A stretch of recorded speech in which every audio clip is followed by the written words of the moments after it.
ಟಿಕು ಕ್ರಿಯೇಷನ್ನ ಮತ್ತೊಂದು ವಿಡಿಯೋಗೆ ಸ್ವಾಗತ ಸುಸ್ವಾಗತ. ನಾನು ನಿಮ್ಮ ಹಾಸನದ ದಿಲೀಪ್. ಎಲ್ರಿಗೂ ನಮಸ್ಕಾರ. ಇದು ನಮ್ಮ ಹಾಸನ ನಗರದಿಂದ ಕೇವಲ 15 ಕಿಲೋಮೀಟರ್ ದೂರದಲ್ಲಿರುವ ಒಂದು ಸುಂದರ ಬೆಟ್ಟ. ಅದನ್ನು ಸೀಗೆಗುಡ್ಡ ಅಂತ ಕರೀತಾರೆ. ಸೀಗೆಗುಡ್ಡ ಬೆಟ್ಟವು ಅಥವಾ ಸಿದ್ದೇಶ್ವರ ಬೆಟ್ಟವು ಭಾರತದ ಕರ್ನಾಟಕದ ಹಾಸನ ಜಿಲ್ಲೆಯಲ್ಲಿರುವ ಒಂದು ಜನಪ್ರಿಯ ಪ್ರವಾಸಿ ತಾಣವಾಗಿದೆ. ಇದು ಒಂದು ಸಣ್ಣ ಬೆಟ್ಟವಾಗಿದ್ದು ಮೇಲ್ಭಾಗದಲ್ಲಿ ಶಿವನಿಗೆ ಅರ್ಪಿತವಾದ ದೇವಾಲಯವಿದೆ. ಸೀಗೆಗುಡ್ಡ ಬೆಟ್ಟದ ಇತಿಹಾಸ ಮತ್ತು ಮಹತ್ವವನ್ನು ತಿಳಿಯೋಣ ಬನ್ನಿ.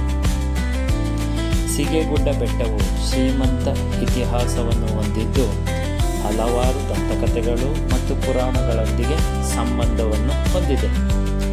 ಒಂದು ದಂತಕಥೆಯ ಪ್ರಕಾರ ಶಿವನು ವಾರಣಾಸಿಯ ಕಾಶಿ ವಿಶ್ವನಾಥ ದೇವಸ್ಥಾನದಿಂದ ಸಿದ್ದೇಶ್ವರ ಲಿಂಗವನ್ನು ಬೆಟ್ಟದ ಮೇಲಿನ ಪ್ರಸ್ತುತ ಸ್ಥಳಕ್ಕೆ ಕೊಂಡೊಯ್ದಾಗ ಈ ಬೆಟ್ಟವು ರೂಪುಗೊಂಡಿತು.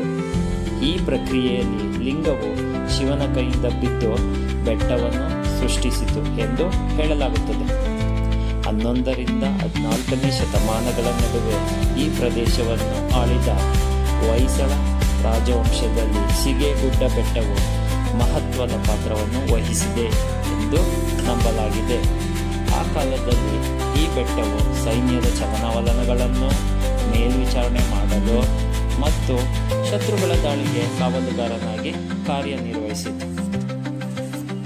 ಸೀಗೆಗುಡ್ಡ ಬೆಟ್ಟದ ತುದಿಯಲ್ಲಿರುವ ಸಿದ್ದೇಶ್ವರ ದೇವಾಲಯವು ಅತ್ಯಂತ ಸುಂದರ ಸ್ಥಳಗಳಲ್ಲಿ ಒಂದಾಗಿದೆ. ಈ ದೇವಾಲಯವು ಶಿವನಿಗೆ ಅರ್ಪಿತವಾಗಿದ್ದು ಹೊಯ್ಸಳ ರಾಜವಂಶದ ಅವಧಿಯಲ್ಲಿ ನಿರ್ಮಿಸಲಾಗಿರುವ ದೇವಾಲಯ ಎಂದು ನಂಬಲಾಗಿದೆ.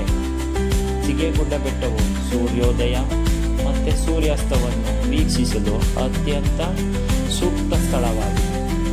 ಸೀಗೆಗುಡ್ಡದ ಬೆಟ್ಟದ ಬಳಿ ಇರುವ ಹಾಸನ ಪಟ್ಟಣವು ಯಾವಾಗಲೂ ಪ್ರವಾಸಿಗರನ್ನು ಆಕರ್ಷಿಸುತ್ತದೆ. ಇತ್ತೀಚಿನ ದಿನಗಳಲ್ಲಿ ಸೀಗೆಗುಡ್ಡ ಬೆಟ್ಟವು ಹೆಚ್ಚು ಅಭಿವೃದ್ಧಿ ಹೊಂದಿದ್ದು ತುಂಬ ಉತ್ತಮ ರಸ್ತೆಗಳನ್ನು ಒಳಗೊಂಡಿದೆ. ಮಳೆಗಾಲದಲ್ಲಿ ಅತ್ಯಂತ ಸುಂದರವಾದ ದೃಶ್ಯಗಳನ್ನು ಈ ಬೆಟ್ಟದಲ್ಲಿ ನೋಡಬಹುದು. ಮತ್ತು ಅತ್ಯಂತ ಸುಂದರವಾದ ಶಿವನ ಮೂರ್ತಿಯನ್ನು ಈ ಬೆಟ್ಟದ ಮೇಲೆ ಸ್ಥಾಪಿಸಲಾಗಿದೆ.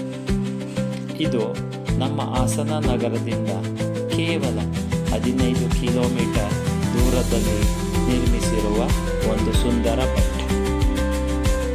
ಇದು ಮತ್ತೆ ಬೇಲೂರು ಮತ್ತು ಹಾಸನದ ರಸ್ತೆಯ ಮಧ್ಯಭಾಗದಲ್ಲಿ ಸ್ಥಾಪಿತವಾಗಿರುವ ಬೆಟ್ಟ. ಈ ವಿಡಿಯೋ ಮತ್ತು ಇನ್ಫಾರ್ಮೇಷನ್ ನಿಮಗೆ ಇಷ್ಟ ಆಗಿದ್ದರೆ ಲೈಕ್ ಮಾಡಿ, ಶೇರ್ ಮಾಡಿ, ಕಮೆಂಟ್ ಮಾಡಿ, ಬಟ್ ಸಬ್ಸ್ಕ್ರೈಬ್ ಆಗಲು ಮಾತ್ರ ಮರಿಬೇಡಿ. ನಮ್ಮ ವಿಡಿಯೋ ನೋಡಿದ ಎಲ್ಲರಿಗೂ ಧನ್ಯವಾದಗಳು. Keep watching the videos. ಮತ್ತು ಎಲ್ಲರಿಗೂ ವಿಡಿಯೋ ನೋಡಿದ ಎಲ್ಲರಿಗೂ ತುಂಬ ಧನ್ಯವಾದಗಳು. Thank you.